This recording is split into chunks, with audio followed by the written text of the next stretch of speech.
warahmatullahi wabarakatuh. Saya Syahrul Fahlevi dari Fakultas Tarbiyah dan Ilmu Keguruan, Prodi Manajemen Pendidikan Islam. Ingin mengumpulkan tugas terkait dengan instruksi mata kuliah komunikasi pendidikan yang khususnya diampu oleh Ibu Diah Riani SPD MPD. Penjelasan saya khususnya terkait dengan 7 substansi. Yang pertama adalah terkait dengan pengertian komunikasi pendidikan, unsur-unsur komunikasi pendidikan, model-model komunikasi pendidikan, kemudian bagaimana komunikasi yang efektif di dalam pendidikan, dan hambatan-hambatan apa saja yang terdapat dalam komunikasi pendidikan. Kemudian bagaimana kiat-kiat dalam meningkatkan komunikasi terhadap anak yang cenderung lebih pendiam. Baik, yang pertama pengertian komunikasi pendidikan.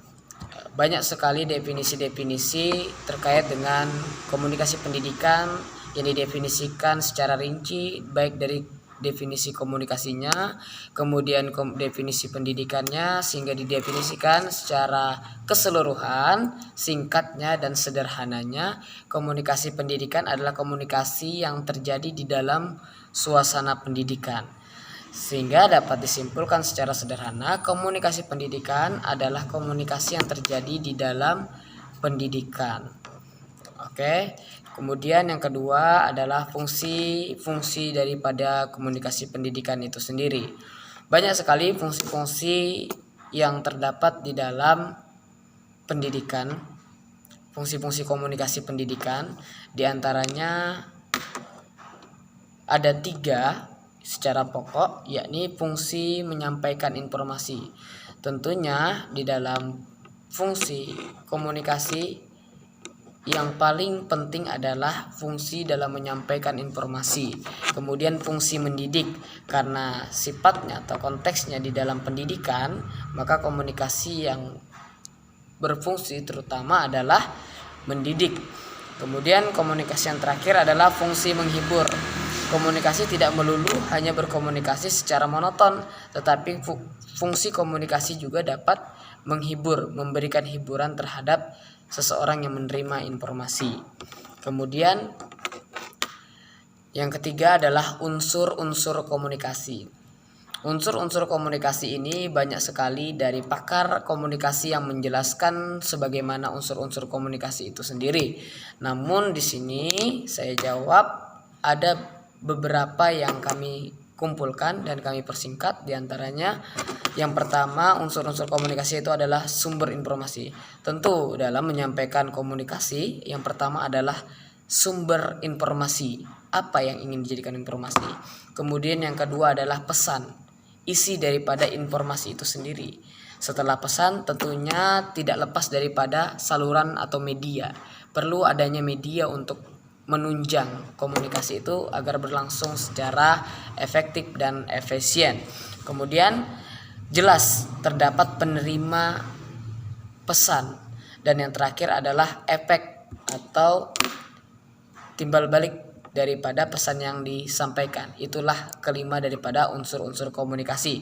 Di antaranya ada sumber informasi, kemudian ada pesan, saluran media, penerima, kemudian efek. Kemudian yang keempat adalah model-model komunikasi. Banyak sekali model-model komunikasi. Di antaranya yang pertama adalah model stimulus atau respon. Model stimulus atau respon ini bagaimana seseorang yang menyampaikan informasi terkait dengan komunikasi memberikan tindakan, setelah itu dari tindakan itu menghasilkan atau melahirkan rangsangan yang diterima oleh peserta didik. Nah, itulah model-model komunikasi di dalam pendidikan. Kemudian banyak sekali, ada model Aristoteles, ada model Laswell, dan sampai dengan model transaksional.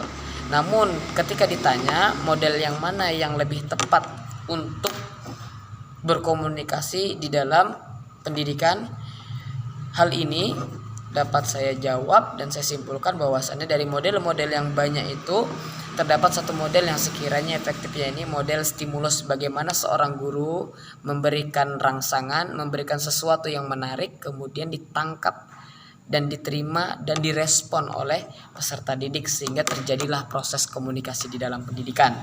Dan yang kelima adalah komunikasi yang efektif. Komunikasi yang efektif tentunya yang pertama adalah kejelasan informasi yang disampaikan. Tentu ketika berkomunikasi, informasi yang disampaikan, pesan yang ingin disampaikan itu harus jelas. Kemudian yang kedua, ketepatan, akurat. Informasi yang disampaikan haruslah akurat. Jikalau tidak akurat, tidak sesuai dengan apa yang disampaikan, dengan siapa yang menerimanya, tentu tidak terjadi pemahaman yang selaras atau selinier antara penyampai pesan dan penerima pesan. Kemudian konteks, sesuai dengan keadaan. Informasi yang disampaikan yakni sesuai dengan konteks yang terjadi dengan informasi yang kita sampaikan. Kemudian alurnya. Dalam hal ini alur yaitu disusun secara sistematis dan jelas ketika menyampaikan informasi terhadap peserta didik. Dan yang terakhir adalah budaya. Budaya sangat erat sekali terhadap peserta didik karena terkait budaya ini, karena di dalam peserta didik tentunya memiliki banyak sekali anak-anak peserta didik yang memiliki latar belakang, suku, agama, dan ras yang berbeda. Dalam hal ini tentu perlu sekiranya ditata dalam menyampaikan informasi sesuaikan dengan adat, budaya, dan tata krama setempat. Kemudian yang keenam adalah hambatan-hambatan komunikasi dalam pendidikan. Terdapat beberapa hambatan-hambatan, diantaranya sikap dalam menyampaikan informasi, kemudian kultural, lagi-lagi kultural terdapat di dalam hambatan-hambatan ketika menyampaikan informasi. Terjadi perbedaan kultural. Yang satu kemungkinan sebagai contohnya, yang satu berbahasa dengan suku yang berbeda dan yang satu juga berbahasa dengan suku yang berbeda dengan penerima pesan. Antara yang penyampai pesan dengan penerima pesan itu berbeda suku dan budaya. Sementara kedua orang yang berkomunikasi ini merupakan orang yang satu dalam satu kelas yang kemudian berbeda budaya, suku, dan ras agama. Hal ini juga yang menjadi hambatan mereka dalam berkomunikasi. Kemudian fisik, karena banyak sekali seseorang yang kita tahu dalam menyampaikan informasi hambatannya tidak hanya sikap dalam menyampaikan informasi, kultural atau budaya, tetapi juga fisik. Mungkin dari sebagian besar anak peserta didik ada yang memiliki kondisi fisik yang tunanetra, tunarungu, sehingga hal ini yang menjadikan hambatan dalam menyampaikan informasi, sehingga terjadi kesalahpahaman dalam berkomunikasi. Selain fisik juga media. Tentunya ketika di era pandemik seperti ini, media lebih banyak digunakan dalam berkomunikasi. Dalam berkomunikasi di media juga tidak bisa melambangkan sikap dan perasaan ketika menyampaikan yang ingin diinformasikan, sehingga tidak jarang dari seseorang salah paham dalam menanggapi informasi yang disampaikan melalui media, khususnya melalui aplikasi yang terdapat di dalam media-media informasi tersebut. Selain itu lingkungan yang menjadi hambatan juga tidak hanya sikap, kultural, dan fisik, tetapi juga lingkungan. Ketika kita menyampaikan informasi, mungkin sikap kita sudah tepat, kultural kita sudah tepat, fisik kita alhamdulillah sehat walafiat, tetapi lagi-lagi lingkungan untuk menyampaikan pesan ternyata medianya tidak didukung dengan keadaan lingkungan, mungkin banjir atau musim hujan, sehingga terjadi kurang dapat dalam menangkap sinyal, sehingga informasi pun terhambat. Kemudian kiat-kiat meningkatkan komunikasi terhadap anak yang cenderung lebih pendiam. Yang diantaranya yang pertama adalah bagaimana cara kita untuk menghadapi anak yang pendiam. Kemudian bagaimana kita berkomunikasi terhadap anak yang pendiam. Yang pertama di sini adalah solusi yang ditawarkan adalah bagaimana kita mengajak anak untuk berinteraksi sesuai dengan minatnya. Jadi ajak dulu anak, sebelum kita berkomunikasi lebih banyak, ajak dulu anak kepada sesuatu yang menimbulkan minatnya, yang sesuai dengan minatnya. Setelah kita ajak dengan sesuai dengan minatnya, barulah kita mulai dengan komunikasi secara perlahan. Hal ini dipandang lebih efektif terhadap anak yang pendiam. Kemudian yang kedua, mengajak bicara anak dengan bahasa yang sederhana, dengan bahasa yang mudah dipahami oleh anak tersebut, sehingga anak tersebut mudah dalam menerima informasi dan mudah dalam hubungan timbal baliknya mudah. Kemudian yang terakhir adalah jangan terlalu keras, jangan terlalu tegang, jangan terlalu keras. Hal ini dapat menyebabkan anak merasa tertekan, merasa sulit untuk menyampaikan sesuatu yang ingin disampaikannya, sehingga tidak ada proses komunikasi di situ. Tiga hal inilah yang dipandang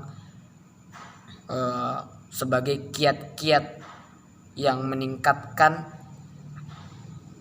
komunikasi terhadap anak yang pendiam. Jika ketiga kiat-kiat ini kemudian dilaksanakan, insya Allah dalam proses komunikasi terhadap anak yang pendiam itu akan berjalan efektif dan efisien, dan anak pun mulai berani untuk menyampaikan sesuatu yang ingin disampaikannya, sehingga terjadilah proses antara komunikan dan komunikator. Demikian jawaban saya dari 7 soal yang diberikan oleh Ibu Diah Riani SPD MPD. Lebih dan kurangnya mohon dimaafkan.